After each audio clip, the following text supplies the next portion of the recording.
तो दोस्तों, मैं आप लोगों को गोनू बाबू की कुछ कहानियाँ सुनाने जा रहा हूँ, जो बड़ा ही रोचक रहा है मिथिलांचल में।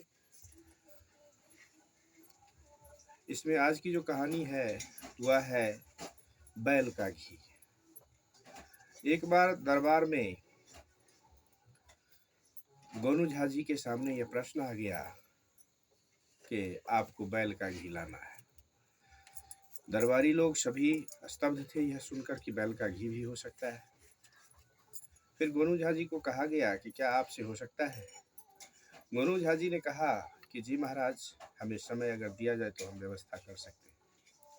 महाराज ने कहा ठीक है, आपको 15 दिन का समय दिया जाता है, इस दौरान आप हमें बैल का घी लाकर दें।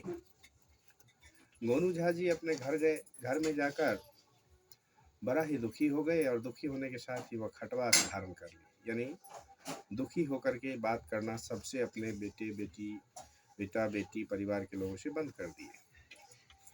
1-2 दिन इस तरह रहा तो उनके बेटी को बड़ा ही विचित्र लगा।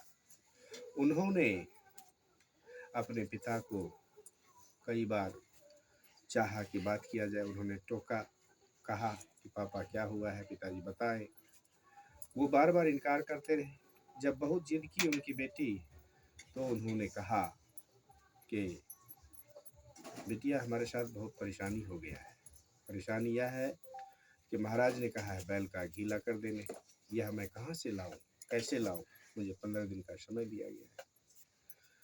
उनकी बिटिया ने कहा कि पापा, आप पिताजी आप चिंता ना करें, हम जो है आपके को इस समस्या से निजात दिला सकते हैं।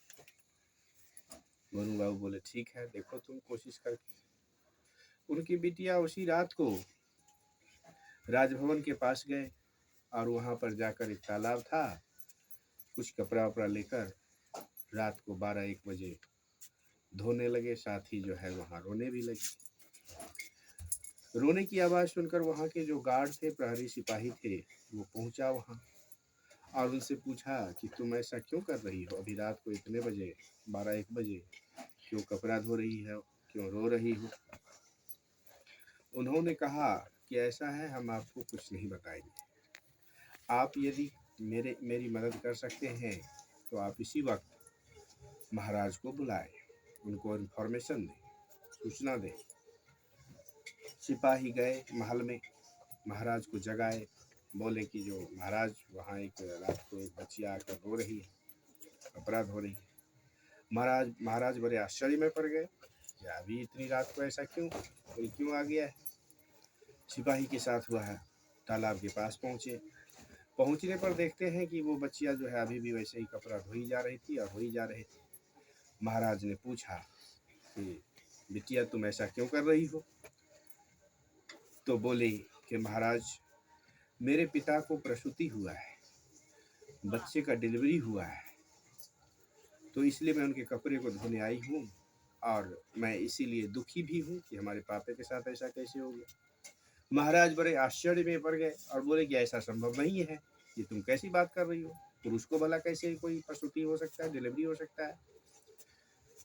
उसी वक्त गोनू झा की पुत्री बोली कि महाराज, यदि पुरुष को प्रसूति नहीं हो सकता है तो फिर बैल का घी कहाँ से हो सकता है?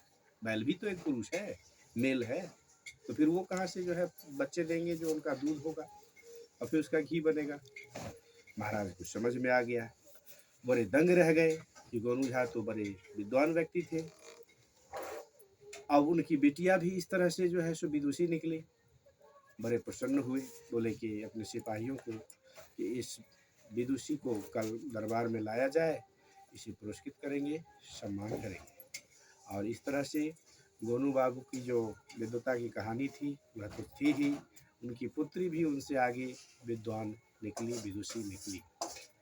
तो आप इस कहानी को कैसा समझते हैं, देखते हैं, कैसी लगी, प्लीज़ कमेंट ज़रूर कीजिएगा और मेरे इस चैनल को लाइक, शेयर और सब्सक्राइब भी करें, साथ ही बेल आइकन को भी दबा दें। और साथ ही हम इस तरह के वीडियो और भी बना करके और खूब सारी कहानियाँ बताने की कोशिश करेंगे। Please like, share and subscribe the channel. Press the bell icon also. Thank you.